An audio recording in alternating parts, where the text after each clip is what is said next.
Hello दोस्तों। तो इस वीडियो में मैं आपको बताने वाला हूं कि अगर आप ऐसे फ्रेशर किसी कंपनी में जाते हैं तो आपको कब तक उस कंपनी में काम करना चाहिए। अगर आप as a first company join करने वाले हैं तो आपको कौन सी कंपनी ज्वाइन करनी चाहिए, या फिर अगर आप फर्स्ट जॉब पर हैं तो कितनी आपकी सैलरी एक्सपेक्टेशन होनी चाहिए आपकी पहली जॉब से।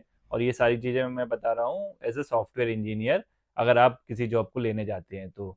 इसके साथ साथ मैं आपको ये भी बताऊंगा कि फर्स्ट जॉब के बाद आपको किस टाइम पर स्विच करनी चाहिए जॉब, यानी कि कितने टाइम तक आपको पहली कंपनी में स्टिक रहना चाहिए, कब आपको स्विच करना चाहिए, किन किस कंपनी में स्विच करना चाहिए, और किन किन फैक्टर्स को आपको देखना चाहिए जिससे आप ये डिसाइड कर पाएँ कि अभी ये आपका सही समय है जॉब को स्विच करने का, या फिर ये आपका सही समय है अभी कंपनी में बने रहने का। तो इन सारी चीज़ों पे हम डिस्कशन करने वाले हैं, तो चलिए शुरू करते हैं।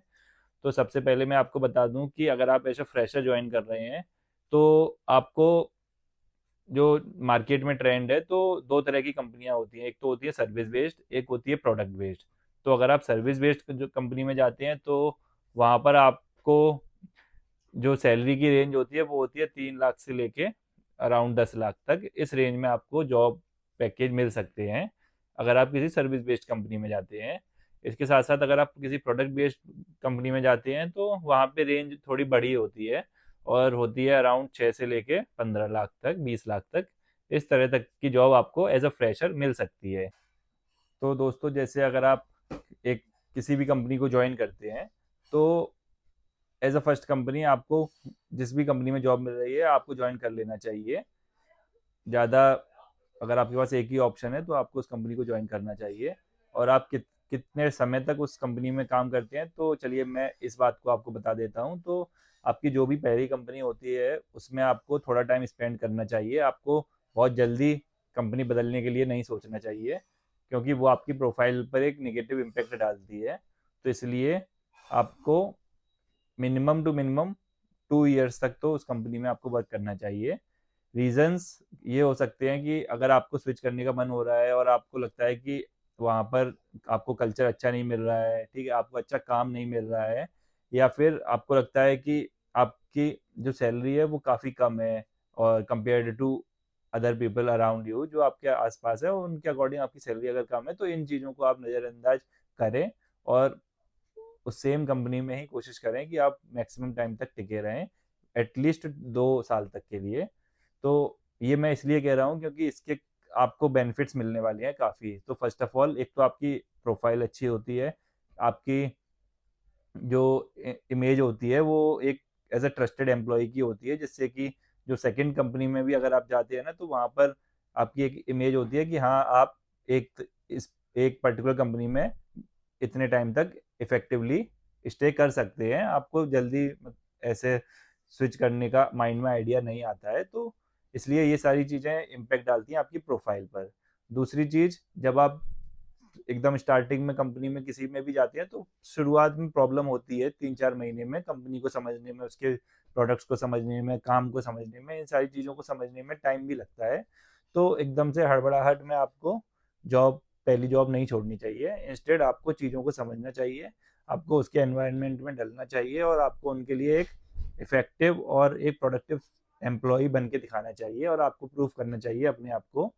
सो इन सारी चीज़ों को आपको एक शोकेस करने के लिए मिनिमम 1.5 से 2 साल का टाइम लग जाता है, तो इसमें कोई ज़्यादा घबराने की बात नहीं है।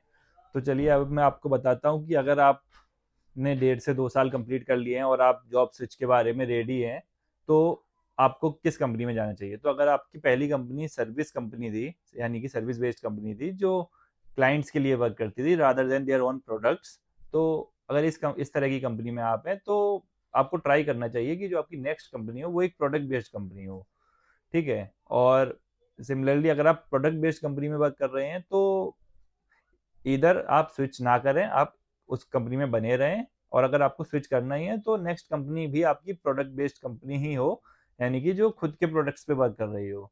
तो ये चीज़ें मैं आपको इसलिए कह रहा हूँ क्योंकि एज अ फ्रेशर तो आपने कोई भी कंपनी ज्वाइन कर ली होगी क्योंकि आपको एक जॉब की नीड थी, प्लस एक आपको एक्सपोजर मिलता है, वर्क का एक्सपीरियंस मिलता है, आपको चीज़ें सीखने को मिलती हैं कैसे एक कॉर्पोरेट वर्क करता है या फिर कैसे एक कंपनी वर्क करती है, चाहे वो प्राइवेट सर्विस बेस्ड हो या फिर वो प्रोडक्ट बेस्ड हो। तो ये सारी चीज़ें आपको सीखने को मिलती हैं। तो फर्स्ट कंपनी में आप किसी भी कंपनी में ज्वाइन कर सकते हैं, कोई इशू नहीं है। बट अगर आप सेकंड कंपनी में जा रहे हैं तो अभी आपको चाहिए कि आपकी स्किल्स डेवलप हो, आपको एक ओनरशिप का वर्क मिले और आपको एक क्वालिटी वर्क मिले, ठीक है। तो इन सारी चीज़ों के लिए आपको जो बेटर सूटेड होती है हर किसी के लिए, वो होती हैं प्रोडक्ट बेस्ड कंपनीज जो अपने प्रोडक्ट्स पे वर्क करती हैं। इसलिए मैं कहूँगा कि अगर जब आप सेकंड कंपनी के लिए जा रहे हैं तो कोशिश करें कि आपको एक प्रोडक्ट बेस्ड कंपनी ही मिले इंस्टेड ऑफ एक सर्विस बेस्ड कंपनी में जाने के मुकाबले, ठीक है। बेनिफिट्स इसके काफ़ी हो सकते हैं, जैसे कि आपको सैलरी हाइक अच्छा मिल सकता है स्विच करने पर। प्लस अगर आप प्रोडक्ट बेस्ड में जाते हैं तो इवन बेटर सैलरी आपको मिलेगी कंपेयर टू अगर आप सर्विस बेस्ड में ही स्विच करते हैं। तो ये सारे बेनिफिट्स हो गए अगर आप जब आप स्विच करने का डिसाइड कर लिया है और आप एक कंपनी डिसाइड कर रहे हैं कि नेक्स्ट कंपनी मेरी कौन सी होनी चाहिए, तो आई वुड से कि आपको फोकस करना चाहिए प्रोडक्ट बेस्ड कंपनी के लिए। सो आई होप दोस्तों आपको ये इन्फॉर्मेशन यूजफुल लगी होगी। अगर आपको ये इन्फॉर्मेशन यूजफुल लगी हो या फिर आपको कोई और क्वेश्चंस हो तो आप हमसे कमेंट सेक्शन में पूछिए, हम आपकी उसमें मदद करें। इसके अलावा अगर आपको वीडियो अच्छी लगी हो तो इसको लाइक करें एंड चैनल को सब्सक्राइब करें और ऐसी मोर सच वीडियोस के लिए बेल आइकन को प्रेस करें। Thank you.